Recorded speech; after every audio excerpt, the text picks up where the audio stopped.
Shalom anak-anak, doa Pak Guru kalian semua sehat. Dan kita akan langsung saja memulai pelajaran pada siang hari ini. Namun sebelumnya kita akan berdoa. Mari kita berdoa. Bapa kami surga yang kami sembah dalam nama Tuhan Yesus Kristus, pada siang hari ini kami hendak belajar.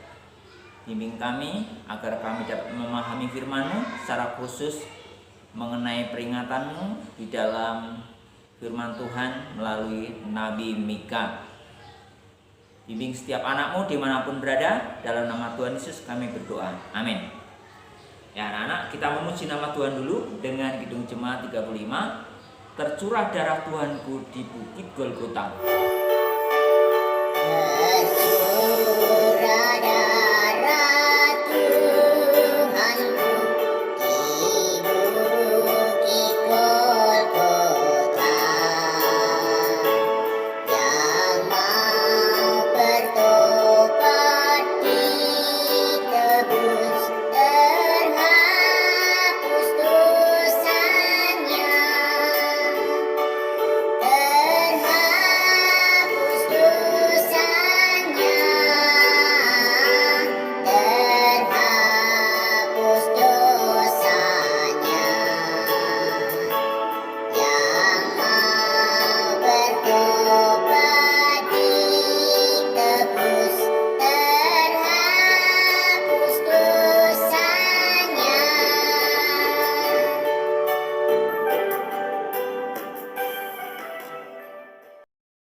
Nah anak-anak, dalam lagu tadi menyebutkan bahwa pengorbanan Tuhan Yesus adalah untuk menebus dosa kita, sehingga setiap orang yang bertobat kepadanya akan diampuni dosanya dan beroleh keselamatan di dalam Tuhan Yesus. Nah, materi hari ini kita belajar tentang Nabi Mika. Namun sebelumnya Bapak ingatkan tentang materi yang lalu, yaitu mengenai Amos, Nabi Amos, yang adalah seorang peternak dari Tekoa. Dia diperintahkan Tuhan untuk menyampaikan berita penghukuman bagi umat Israel. Karena apa? Karena mereka meninggalkan Tuhan, melakukan penindasan dan kekejian-kekejian lainnya. Ibadahnya hanya sebagai sebagai upacara saja, namun bukan di dalam hati mereka. Sehingga Tuhan menyuruh Nabi Amos untuk mengingatkan bahwa mereka akan dihukum bila mereka tidak bertobat. Pekerjaan yang sulit bukan apa yang dilakukan oleh Amos. Kalau mengingatkan seseorang untuk mendapatkan berkat atau hadiah, itu mudah. Tapi untuk memberitakan tentang penghukuman tidak mudah.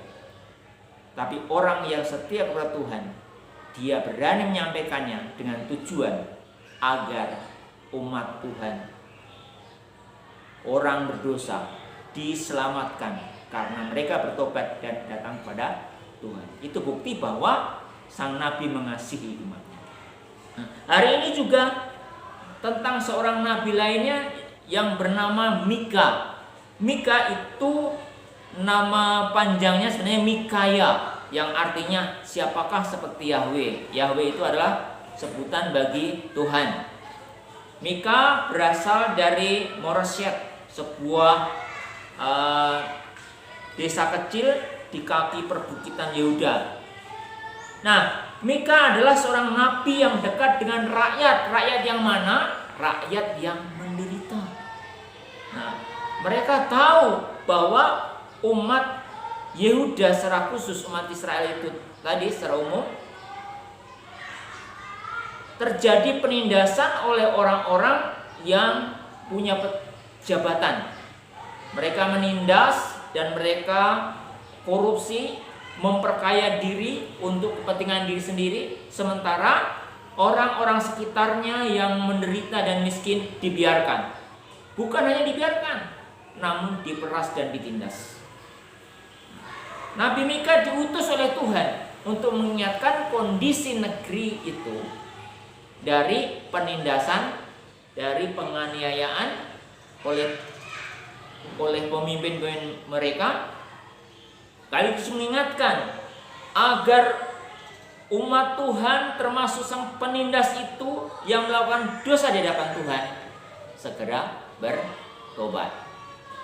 Bagaimana kalau tidak bertobat? Tentu penghukuman Tuhan akan terjadi. Bagaimana dengan Mika sendiri? Mudah tidak menyampaikan hal itu? Tidak mudah. Namun ada dorongan roh Tuhan harus menyampaikan itu. Karena apa?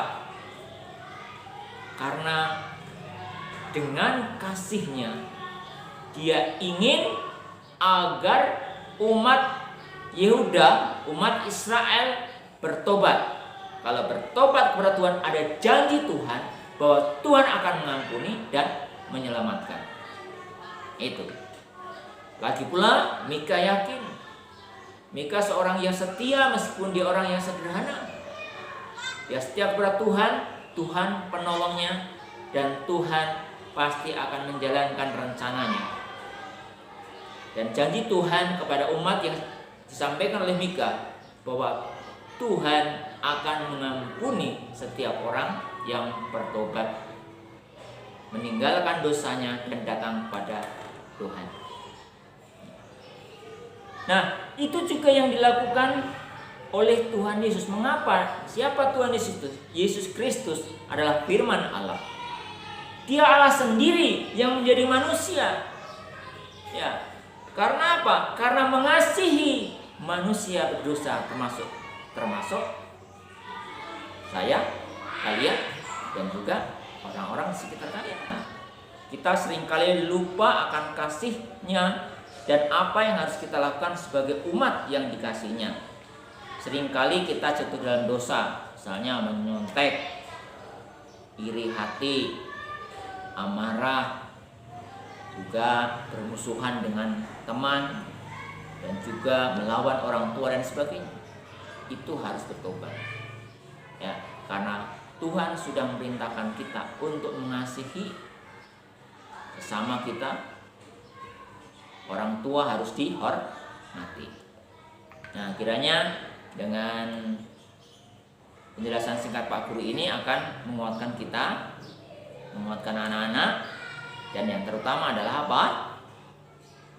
Lakukan. Kalau kita menyadari, kalau kalian menyadari ada dosa yang sering terjadi, sering dilakukan, ya, akui pada Tuhan dan jangan diulangi lagi.